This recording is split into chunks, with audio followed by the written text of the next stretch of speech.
So, to give a little bit of an intro before giving the word to the three of you, today we're going to be touching today on the topic of confidential payments.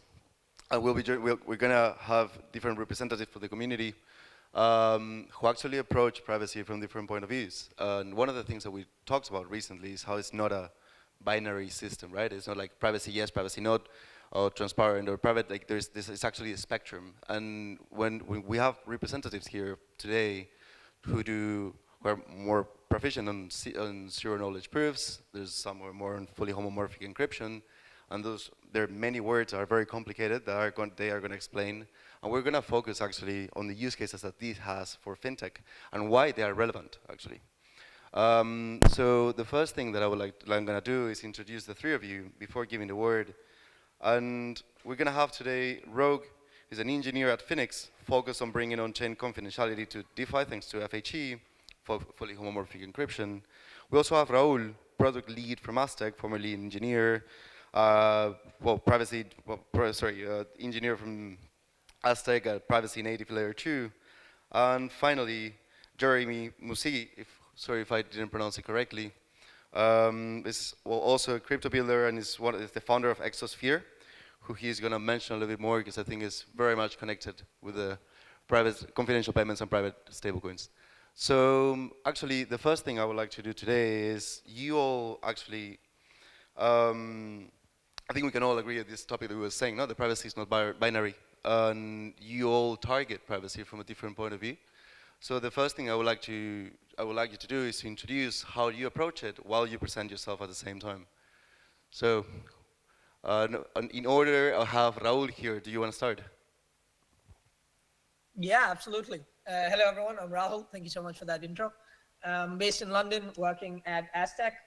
My favorite pitch about Aztec is a lot of people think about us as a privacy network, but actually, Aztec has private state and private functions as you'd expect from it, but it also has public state and public functions. And the coolest feature, at least according to me, is this idea of starting something in private and going to public, or doing the reverse, having something public like a public function or public state and shielding it into private land. And the reason is just because we love our privacy, we like having things on our own, but greatest innovation, greatest set of things happen when you bring something into the public sphere, right? Like a complete private world is not as interesting. If you think about DeFi and how it works today, Aave is a great example wherein you supply assets and you get a ton of APYs, interest rates, which specifically depend on what everyone else is doing. So for me to give you supply rates, I need to know what everyone else is doing. Now, I may not need to know that it's specifically Rogue or Jeremy or you, but I need to know that someone is deploying in ETH or someone is deploying DAI, just so I can make sure that we have enough assets or enough liquidity and have the transparency that blockchains give. So to that end, I kind of always thought of privacy as this spectrum where you can either keep everything private, and by everything, I mean even the contract code that you have written, very useful for hedge funds who want to keep their strategies completely confidential. They don't want to tell anyone exactly how they're making money, right? Because that's their secret sauce. So you can keep contract code private, or you could keep the contract address that you're calling private so no one knows that you're talking to the USDC contract. Or you could keep some of the function parameters private. So you could keep the from and the to and the amount private, but you could make it public that I'm talking to USDC. Or you could keep all of that private, but make it public that I'm the one who's making that transaction. And the point is all of that depends on what you want to do. So there's privacy, which is by default everything private, and you can choose to make public whatever you want. There's anonymity, which is the to and the from, so the sender and the receiver are private, but the amount itself is fully public. There's confidentiality, which I'll let the great folks at Fhenix talk about. They know much more than me, but as I understand, you keep the to and the from public, but the amount is private, and on and on and on. But I'll pause my pitch there.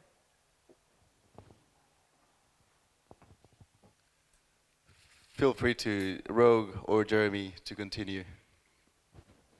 Perfect. So I'm here representing Fhenix. we are similar to Aztec, a privacy and confidentiality toolset. Like Rahul mentioned, we focus heavily on confidentiality. If you imagine an ERC20 token and you imagine a trade on that token, there's really two sets of things that you can keep confidential or private, let's say. You can either keep who's sending and who's receiving private, or you can keep the amount private. Keeping the amount private is confidentiality. So that's what we do. Not specifically for ERC20s, but generally. We leverage fully homomorphic encryption, abbreviated to FHE. That's going to save all of us a lot of time here today. And FHE essentially allows you to have encrypted values and perform math operations on those encrypted values. That's the core of what it is. And everything that we're building at Fhenix is to give this power to developers and give this power to the Web3 space in general, and hopefully leverage this power to expand what Web3 can be and who the audience for Web3 and who the spenders are. FHE really is something that has only recently emerged. It's described as sort of the holy grail of cryptography. These are not my words, but that's how it's described, because it's the only way that allows you to keep something confidential and do operations on that. And the idea is to bring that into a space that already exists without trying to force anybody to buy it. You want to have buy it. Library to, you can start doing encrypted operations. We'll talk a lot more about this. We'll talk a lot more about this, but I'll hand it over to Jeremy for now. Okay, hi. Jeremy, founder of Exosphere. Exosphere is a crypto native bank that develops digital assets and services that serve that contain built-in confidentiality and that serve the enterprise space. And our tech, our protocol is built on top of the Fhenix encryption coprocessor, which is called Coffee, CoFHE. And we're big fans of fully homomorphic encryption. We see this as a breakthrough because it enables, as Rogue touched on, performing computation on ciphertext, on encrypted data without needing to encrypt it. Without needing to decrypt it, which provides a very interesting design space for end-to-end encrypted assets, transactions, operations. So to share my view on this question of non-binary privacy, I think that this is super true. I think that depending on your needs and your use case, you may need a different touch of privacy. Like on a personal level, I think that full privacy and anonymity is a human right that everyone should have, and it's crucial that technology exists and is accessible globally. And then to speak more specifically about Exosphere and our users, we're not an anonymity or privacy protocol in the sense that word is generally used in the space. And we also lean into this concept of confidentiality because for our users who are enterprise businesses, there's a lot of value in transparency and from a compliance standpoint and from a traceability standpoint and from a safety standpoint. And at the same time, there's a lot of value in protecting or shielding specific sensitive business data. So we are sort of, we have designed Exosphere such that it touches kind of the right balance in order to provide the right level of privacy to our users while making it easy for them to continue to comply with the laws and regulations and expectations of their industry. And one last thing I'll share on that is like, I think, so I've been in crypto for like 12 years now. And you know, we've come a long way. And I think that this is a space that's born out of idealism. And I think that our ideals are very strong and very important. And I think that historically, this has put us in situations where we build things that we want the world to want because it matches our ideals of how we feel that the world should be. But in the world of business and in startups, you have to meet the market where it is and find a way to solve the problems that exist. And so just to end on this point, to me, sort of how Exosphere approaches confidentiality is from that perspective, is to provide what the market is actually asking for in terms of the level of privacy that they want. Actually, and thank you to the three of you for that intervention, but I really want to connect what you were saying with the next step of the conversation, because in a way we started and we talked about the infrastructure side of things, we talked about tooling, we talked about how like giving devs the right tooling for them to build solutions, but then from Exosphere point of view, you are actually building solutions. So, and you're actually on the app stage of it, no, on the use case side of it, and trying to meet the market, which is also somewhere that we need to see it, no? At the end, by trying to meet the market, we translate our value propositions that might be a little bit more complex from a tech point of view, but we actually try to solve something with it. So my next question is around what role do you think these confidential tokens or even smart contracts can have especially if we can tailor it down to payments, to fintech, and how do these two worlds can meet somewhere in the middle?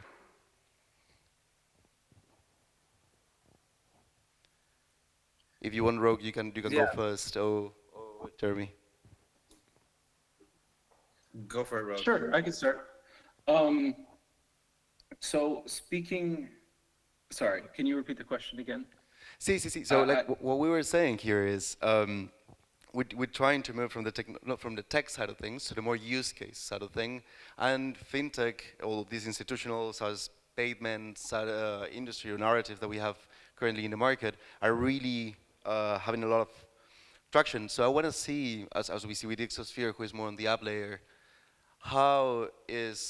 what role can confidential payments, confidential tokens, or even smart contracts can have if we have the idea of privacy and fintech together? Or where do you see, when it comes to use cases, where we're going to be seeing privacy more often? Yeah, so broadly, I think that we're still not quite sure exactly where privacy is going to fit into the equation. It's clear that because the whole Web3 space is so transparent, it really limits not just the way that things can be built, but the way that things can be thought about. To become sort of a Web3 engineer, you have to really narrow your mind on what you can explore and what you can build. And I think that this pattern is so ingrained in the space right now that the addition of privacy early on looks like it doesn't allow much. But it allows us to change our thinking, and it allows larger institutions to look into a space that's historically been completely inhospitable. These big institutional, fintech people cannot get into Web3 space because their customers simply will not tolerate this much transparency. There needs to be some level of privacy to introduce these new ideas. I personally believe it's going to shake up nearly everything. When a new tool is invented, it's hard not to imagine what your existing infrastructure looks like without this new idea built in. In a more concrete way, it means that you can bring all sorts of things on chain. My personal belief is that payments come first. Payments are the thing that is closest to the user. Payments are something where people will absolutely not tolerate transparency.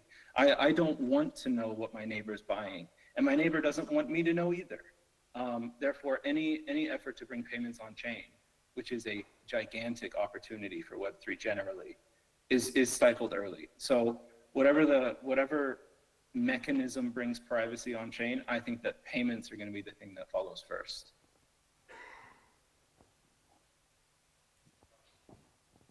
I kind of think about it slightly differently. So like, when you want to pay someone, what do you want to hide? You probably want to hide that it's you who's paying it. You want to hide who you're going to pay to and the amount that you're paying in, right? And maybe in some places you may also want to hide the token that you're exactly paying. When we talk about payments, like retail payments, like the stuff that I use maybe to pay my friend because I owe him some money, versus what like companies use, are very also like quite different to each other. Unfortunately for all of them, the government kind of wants, let's say, a back door of sorts, where they want to know what actually is happening. That can be literally just seeing everything or just having a proof that you're not doing anything wrong.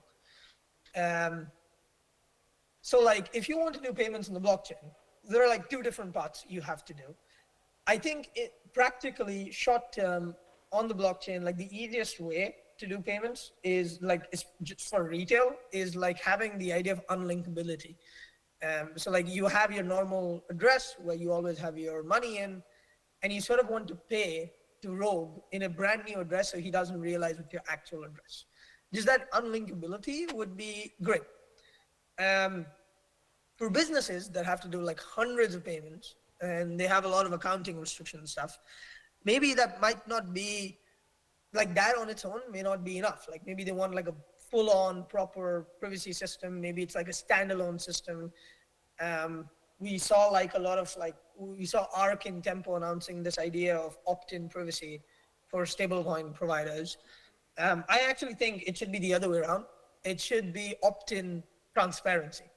But the reason I think that is simply because if you have opt-in privacy, and there are very few people that actually use it because they find it to be scary because it's an add-on, then you actually don't have that much meaningful privacy because there are just like 5 to 10 people that use the network regularly. But if you have the other way around, then kind of like Zcash, you can optionally unshield it, and like you can show it to whoever is needed, but you can keep the default sort of private all the time.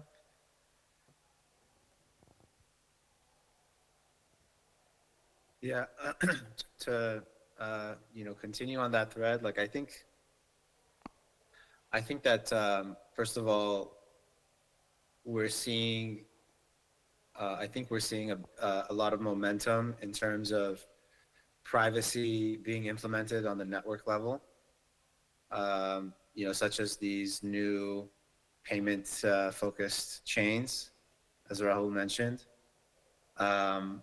As well as kind of more established L1s and L2s that want to solve this problem.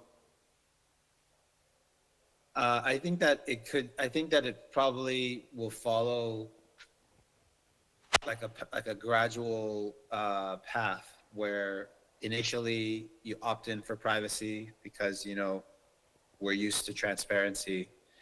And then over time, it eventually flips to, opting out of privacy, opting into transparency, like Rahul was referring to.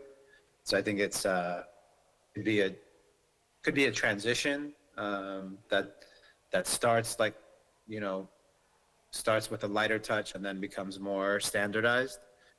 But I'm very encouraged from conversations that I've been having with teams that are developing like L1 and L2 ecosystems, including like Ethereum itself, that this is a very high priority on their radar, and I think that we're going to see a big push for standardizing confidentiality and privacy in the space, which would be a great thing. And then back to like the initial question, from our direct interactions and experience at Exosphere, we are seeing strong demand from the payroll space and for the different B2B payment applications that I think are ready to utilize tools that make it easy and simple for them to have that layer of privacy. I think that, the way that I look at the space is there's a new wave of users that will be coming on chain increasingly over the next few years. And I think that the big unlock for those users is the implementation of confidentiality and privacy.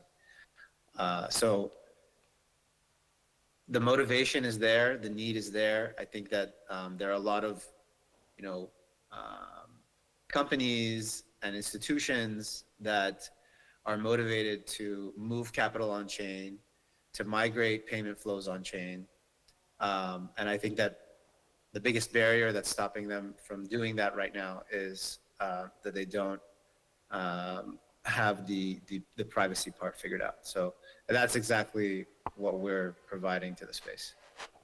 Actually, there's now that you tapped into the user a little bit, I want to go down that road because at the end, I mean, the user is always going to make the decision based on their lives getting a little bit better or cheaper, no? So I'm curious on how the confidentiality, let's call it ecosystem. We love saying ecosystem in this industry, actually. How confidentiality is gonna convince the user, or is gonna provide, or what benefits is it actually gonna provide for the user that he or she realizes, and maybe some that they probably will not realize, and because they don't think they are that relevant at the moment. So I'm curious, how do you see that point of view on the user and confidentiality?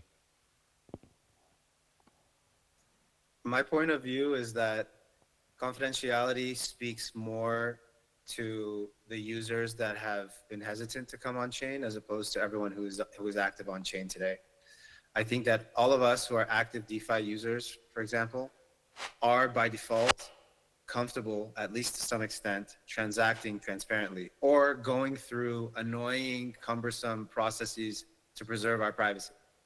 So it's not the most motivated market to adopt new solutions for confidentiality, in my opinion. And I think that where that does lie is in the business, corporate, institutional world, where the narrative is strong for using on-chain payment rails, and they have not been able or willing to fully dive in because privacy is a requirement. I'm using privacy and confidentiality somewhat interchangeably. I view confidentiality as a point on the spectrum of privacy. So, and different users will be on different places on that spectrum. But yeah, that's I think that for me that's where the target is. I have an extremely spicy take.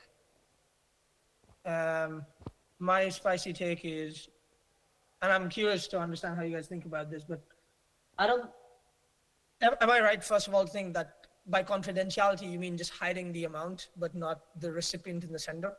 Is that mental model correct? Okay. I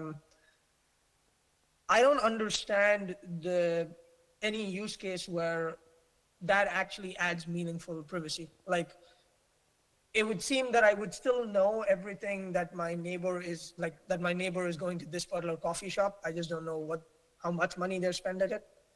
But I can heuristically figure out everything, right? Like I know who they owe money to, which bank they use, which friend that they have to pay, which place they use for grocery store, right? So I don't see much add of privacy over there. Sorry, go on. Yeah, so I mean, when again, my focus is on the enterprise business world. These are companies that have to comply with very strict measures in terms of the traceability of the source of funds, the KYC process, the KYB process, the AML process. So, and at Exosphere, our core product today, which is launching soon, is XOUSD, which is our confidential stablecoin. So users of XOUSD hold confidential balances, and they can perform confidential transactions. So a corporate treasury that is held in XOUSD, the amount of the treasury is not visible on chain. That's a very big difference maker. It can seem like a small thing, especially from our crypto lens and from a privacy-centric lens, but that small difference is a very big difference for such a use case. And in terms of making business-to-business payments, for example, there is a balance that needs to be struck between verifying where funds came from and where they went, but not allowing public surveillance of how much value was transferred. I think when the value is removed from visibility, it does make a very big difference. And like personally, I love the idea of full privacy, but I don't think that we live in a business, legal, regulatory compliance environment that is necessarily compatible with that right now. I disagree. Like when I looked at Zama last, they had this idea of like a viewing key, right? Like an operator that can anyway see the confidentiality stuff. Like you have that concept of a viewing key in normal privacy systems as well. Like Alio has it, Zcash has had it for like half a decade or more. Aztec has it or will have it. But you can still do the exact same compliance that you get using confidentiality and using privacy compliance and excuse feels like almost giving up, because you can have the exact same cryptographic primitives to like literally give government all of your details anyway, right? Yeah, and we have viewing keys as well. So we use that to yeah, reveal exactly. We can do that as well. Like confidentiality doesn't do much there, right? Yeah, I think that like if you approach it from a pure technical standpoint, then what you're saying is completely rational. I also approach this from kind of a business comfort zone standpoint, for lack of a better word. I think that there are some realities in terms of what compliance departments are willing to sign off on and get comfortable with, and sort of how you make deals happen. And I think that is also like a big part of a big factor. Makes sense. Like just appeasing business is a very good reason, to be fair. We need to meet the market where it's at. That's our philosophy. Ours is sort of like trying to push to see where the Renaissance can take us. Actually, you're opening a topic that I think is very interesting, because it's like the conversation with the institutions or with the regulators even, because now we've sort of built a system where the institution is kind of shady or private, no? And we don't really know anything about the regulatory institutions, but they pretty much know everything about us. And in a way, privacy or like confidentiality as a cause is sort of fighting to give back the privacy for the user. So I'm curious on how do you see that conversation with the, we lost Rogue for a second. Okay. There, you back. So I'm curious, how do you see this conversation happening with institutions for them to understand that actually giving back a bit of privacy to the user can actually make sense? And how do you see them reacting to this, actually? I don't know if Rogue, you wanna start. Truth be told, this isn't a place where I have the experience. I'm really happy to listen to these two guys that are much more knowledgeable than I am. I'll hand it over. Jeremy, do you want to take the first step? I need a refresher on the question, please. See, so I want you at the end, what we're doing with the concept of privacy is giving back to the user a little bit of control over their information and what they do, and to give, it's actually safe, fair for the user. So I'm curious, with this world that we've built, that is a little bit built in the other way around, where we don't actually know anything about institutions, but they know most about us. This fight for privacy, how is it actually being understood by them, or what do you think is our best way to convince them that confidentiality is the way forward?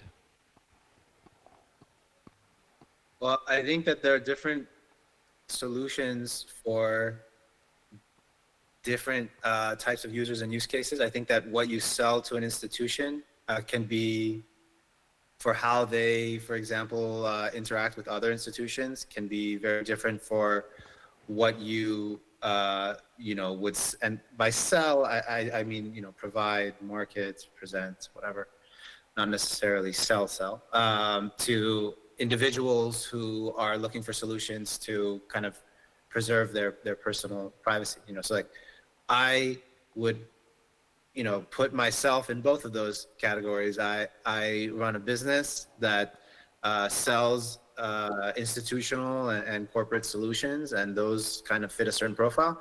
And as an individual user myself, I am seeking solutions to make it easier for me to preserve my privacy and my financial life. So I think that like the overall picture makes sense of what you're saying, but I don't know if like there's one solution that would at the same time solve both of those points. From the past conversations that we've had at Aztec, it's actually been extremely shocking in a very nice way. Our conversations have never, like, I always go into the conversations ready to do the hard sell of like privacy and why it matters, etc. And shockingly, that's like almost never needed. Like, all of them actually love the idea of privacy and they want to include it. The problems often always happen because like developer experience or the maturity of the stack or best examples or the UX of it. Like we use your knowledge, which requires client-side proving times, which is not something you have in Fhenix other than like a small overhead of like proving that you encrypt correctly, if my memory serves me right. And so you have like these client-side proofs. You want to make these blockchains super fast, super cheap. You also want, like, institutions love using Java for whatever reason. They don't like Rust. So you need to have like SDKs and tooling that can work in their sort of tech stack. So the pitch is almost always just never about privacy, but always about like, here are 5 ways you can do compliance, and here's like how DevX looks like, and you tell us what can work for you in terms of DevX kind of thing. So I think it's just like, we have to keep improving, just like how we've worked on Ethereum, we have to keep improving the DevX of privacy tooling, actually. If someone over here has ever used like a ZK app, like, I don't know, ZK Passport, or when you buy a DevConnect ticket, you actually, I think, get 30% discount if you're from Latin America, if you do a ZK 50, proof. I believe. 60, there you go. You will notice that you're going to create a client-side proof over there. So you don't actually do KYC to prove to Ethereum Foundation that you're from Latin America. How do you know? Like, the UI somehow doesn't show you the exact thing that you're proving, right? This is something we have to do a better job of showing. Like, what's the exact circuit that you're running? What's the exact proving time that I estimate? What happens if I just sort of switch tabs or something? Those kinds of small things, I think, is what's needed for the final push. I think that sorry. I see that you wanted to talk. Okay. There's a really interesting thing that happens when you try and build privacy into a non-private space, which is you're forced to use the tools that already exist and try and like inject privacy into it while maintaining the existing tools. So like, let's just take a confidential transaction, for example. What does that look like when you run it on an EVM that has an Etherscan, that has a block explorer where you can go in and see publicly what's happening? This becomes, I believe, and maybe this is my spicy take, when you have anonymized addresses and you have like full anonymity like this, it becomes extremely difficult to not just track how other people are acting, but track how you yourself are acting. There's ways around this, like you said, but that's a very difficult developer and user experience problem. When you switch over to pure confidentiality, you're working in a world that plays very nicely with the existing tools. If you were to look at a Fhenix encrypted transfer, you can pull it up in Etherscan, you can see the encrypted value that's been transferred, you can even decrypt that value. Not inside Etherscan, but separately. There are ways that you can make the developer experience and the user experience play nicely with backwards compatible tooling. But as soon as you diverge too far away from that, you start to run into a problem where you need everything from the ground up. You're not building off the same ecosystem, you're building a new ecosystem. And on the user side, the buy-in for that becomes very, very high as well. Going into the, and thank you to the three of you for this contribution here. We're going into the last 5 minutes of this conversation, of this panel. And actually, I want us to look into the future a little bit, into 3 to 5 years, not that much. But I want you to tell us what role, or do you think privacy or even confidentiality is going to become as universal in 3 to 5 years and as adopted as we look at ERC20 standards today, for example?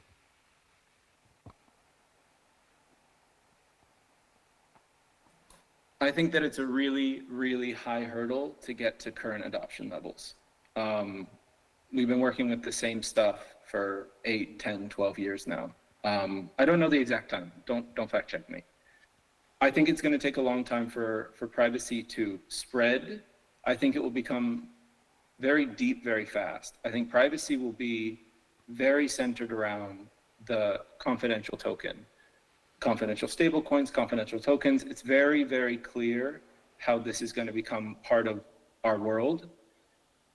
But there's so much more that you can do with privacy. And as the privacy ecosystem expands around these confidential tokens, you run into all sorts of interesting use cases. You have information with confidentiality and with privacy, you have information asymmetry. I can know something that Jeremy doesn't. Rahul can know something that I don't. And as soon as you have this asymmetry, which is what we've built our world around, all sorts of use cases expand. So I'm most interested in how it spreads out from the confidential token into the rest of the ecosystem. I have no predictions. Only that I'm looking forward to watching it.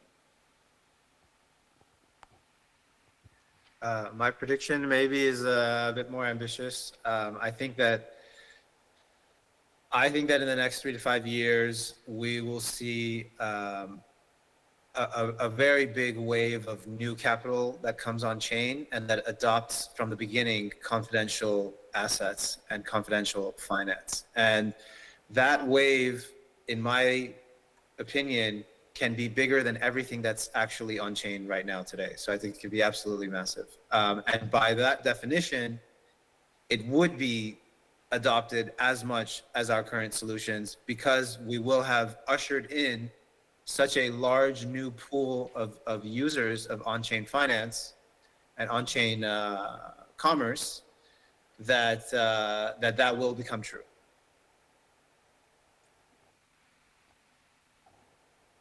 I think I'm working on something slightly more tactical right now. So the Ethereum Foundation is doing a beautiful push about enabling privacy as much as possible in Ethereum itself. I agree that like creating a brand new ecosystem is a very high hurdle, but conversely, it's the best way, as Jeremy said, to like get sort of confidentiality native institutions from like just going in all into things. But the idea is that like, what if on Ethereum you could have something like a privacy wallet, and what if you could have like a private ERC20, so a private token standard written in Solidity on Ethereum kind of thing. And under the hood, it may use Fhenix, it may use Zama, it may use Aztec, or 0xbo or whatever you have, kind of thing. So like slowly sort of pulling people in and like nerd sniping in the way we all have at some point in our lives been slowly nerd sniped into crypto, and now we're here, I think is sort of the most viable approach in like 3 to 5 years to like increasing the market value of privacy, or the market share of privacy, sorry. That's fantastic. Thank you. Thanks to the three of you for participating in this panel, for joining the Fintech Summit to talk about confidential payments. Rogue from Fhenix, Jeremy Exosphere, Rahul from Aztec. And yeah, we're on to actually a little lunch break before continuing the conversation. I think the next one we'll have Kandu from DevConnect is coming, and we have a few very relevant actually panels on AI, on security and infrastructure, as well as cards in the afternoon. So looking forward to see you all here later, and thanks a lot to the three of you. Thank you for having us. Thank you so much.